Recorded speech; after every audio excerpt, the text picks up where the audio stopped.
¿Qué tal? Hola, otra vez, soy Claudia Villegas con un nuevo tema. ¿Por qué es tan difícil hablar del sistema eléctrico?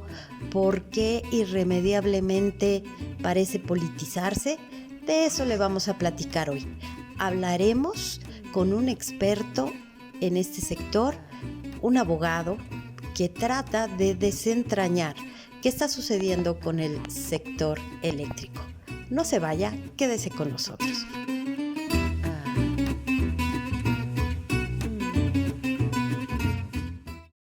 Conversaciones Fortuna con Severo López Mestre. Él es abogado, ha fundado su propia firma, especialista en energía. Severo, muy buenas noches. Qué gusto poder tomarnos este café, poder platicar de una manera más relajada sobre un tema que saca chispas. ¿Por qué, Severo, el tema del sector eléctrico se presta a la polarización y al debate ideológico? Lo primero, creo yo, que hay que ver es que el tema eléctrico, Claudia, es un tema complejo, es un tema difícil de comunicar, no es fácil, porque es muy técnico. Es el mercado más técnico que existe, a mi gusto. Es el mercado más complejo. Y es el mercado más complejo porque tiene que ser en tiempo real, como ningún otro. En todos los demás mercados tú puedes almacenar. Aquí estamos empezando, ¿eh? De hecho, el almacenamiento, esto que te estoy diciendo, no va a ser una realidad pronto, porque estamos empezando a desarrollar almacenamiento. Pero por ahora, tiene que ser en tiempo real. Entonces, eso lo hace extraordinariamente sofisticado. Y segundo, además de que tiene que ser en tiempo real, no entregas algo físico, ¿no? La energía no sigue ni siquiera el camino que uno piensa. O sea, no es que yo le diga, oye, Claudia, te voy a vender el electrón y el electrón le llega a Claudia. Eso no es cierto.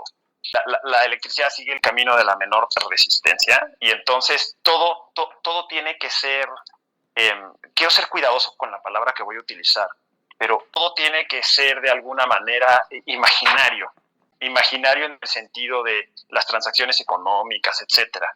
Y por eso es complicado. Muy cierto, porque al final la energía es un intangible, pero también un tangible, que se debe negociar, vender, calcular. Claro, es un intangible, no es como vender peras o manzanas o vender gas, ¿no? O la gasolina va por el ducto y la ves. Sí, claro. Esto no lo ves. De hecho, los electrones ni siquiera se mueven, vibran, ¿no? O sea, no es que vaya el electrón, y además el electrón no se mueve por adentro del cable, sino por afuera. O sea, es muy interesante, pero ya son cosas muy técnicas, pero el mensaje es que es un mercado muy técnico, es un mercado difícil de comunicar. Velo tú, por ejemplo, con la cantidad de tarifas que hay. Y eso te genera un ambiente de desinformación. Y se puede politizar muy fácilmente. Se puede politizar muy fácilmente y por eso tú ves en las encuestas, esto es maravilloso, en donde 51% de la población te dice que sí votaría por lo que está presentando el presidente y el 58% dice que no tiene ni la más remota idea de lo que es lo que está presentando el presidente. Entonces, eso es maravilloso, ¿eh?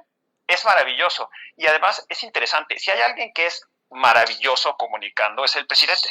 O sea, tiene una facilidad impresionante. Es un gran comunicador. Y además, dentro de los temas que más le gustan y más practicado tiene, porque tiene varias décadas haciéndolo, es el energético. Y se ve que le cuesta trabajo el tema eléctrico. Porque el tema eléctrico es soso, ¿no? Es técnico, es complicado. Y eso vuelve todo complicadísimo y se vuelve esto muy político y nada técnico. Dicho eso, todo lo que acabamos de decir, en el fondo, estamos diciendo que el tema de la energía eléctrica es muy difícil de comunicar. Y hay una gran desinformación en el impacto de la reforma. Pero siendo muy técnicos, ¿cuál es la implicación de la reforma?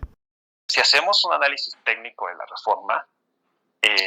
la reforma, el diseño que tiene, como lo hemos ya analizado, me parece que no acaba fortaleciendo a CFE por las razones que tú ya escuchaste, porque la vuelve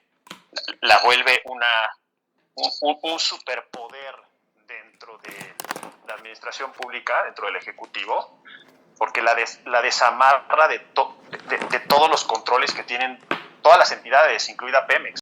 La desamarra de la CENER, la desamarra de la Función Pública, la desamarra de la Secretaría de Hacienda, la desamarra de la Comisión Reguladora de Energía, la desamarra de todos lados.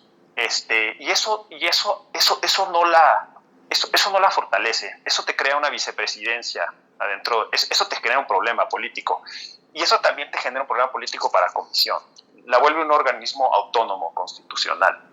Eso no te fortalece una empresa, eso no te va a resolver los temas financieros de CFE, no te va a resolver los temas de infraestructura, no te va a resolver los temas de eficiencia, no te va a resolver los temas de capacidades humanas que vaya a necesitar Comisión Federal de Electricidad para los retos que vienen.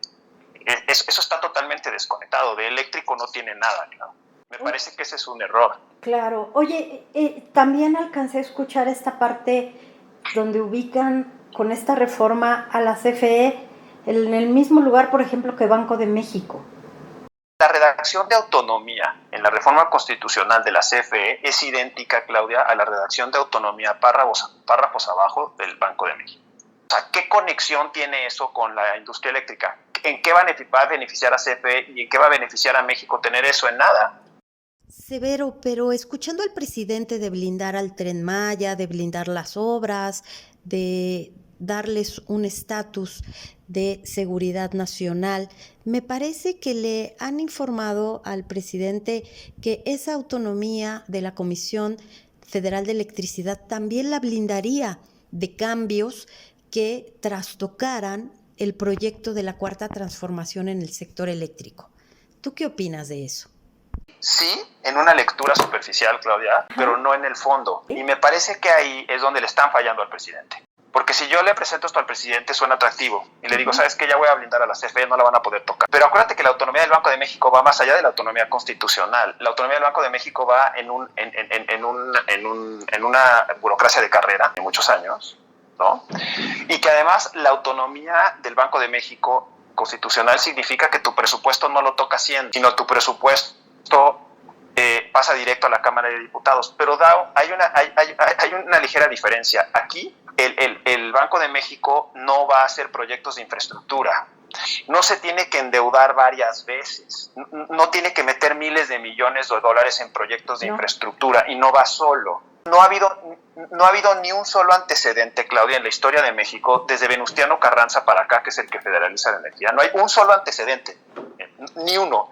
Ni encuentro uno en el mundo, Claudia, esto es muy importante, en donde las empresas eléctricas se fortalezcan con algo así. Ni China tampoco. En China tienen un organismo que administra los activos del Estado y que está encima de las empresas estatales. La red eléctrica es separada de las empresas de generación, etcétera. No existe, es una ocurrencia. No hay evidencia que eso fortalezca, porque acuérdate que aquí tú tienes que hacer proyectos de infraestructura que se amortizan en 30 años. Y entonces te brincas todos los controles que ya tienes, todos. Ya no tienes Hacienda que te dice, a ver, házmelo rentable. Asumes que los funcionarios que están en esa organización no necesitan revisarse porque son prodigiosos, no necesitan ninguna revisión, que pueden invertir en proyectos de infraestructura y los mandas a la Cámara de Diputados. ¿Qué más problemático políticamente que estar mandando a la Cámara de Diputados el proyecto de comisión? Si hay algo inestable políticamente es la Cámara de Diputados, no le estás dando estabilidad, porque ya no te lo revisa Hacienda, pero te lo revisa la Comisión de Energía de la Cámara de Diputados.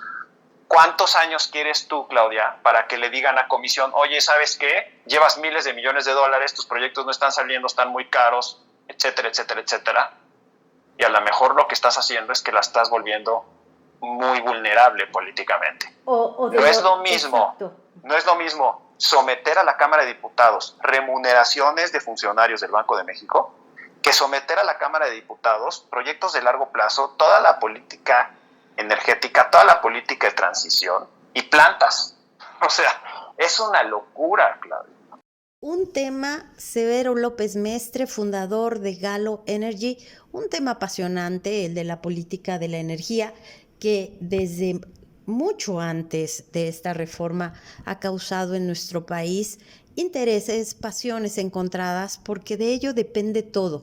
En el gobierno de Enrique Peña Nieto se decía que cómo íbamos a enfrentar el crecimiento como si fuera un problema sin electricidad. También en el sexenio de Felipe Calderón se dijo lo mismo, pero Severo, te invito a que sigamos en estas conversaciones, Fortuna. Gracias por tu tiempo, amigos. Hasta la próxima.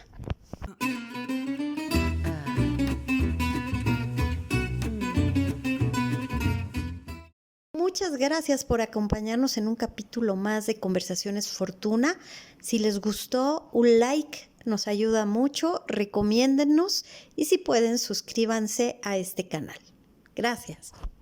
Y muy importante, Conversaciones Fortuna no podría ser lo que queremos que sea sin nuestra querida Yaret Arciniega, en la producción, en el diseño, en la creatividad.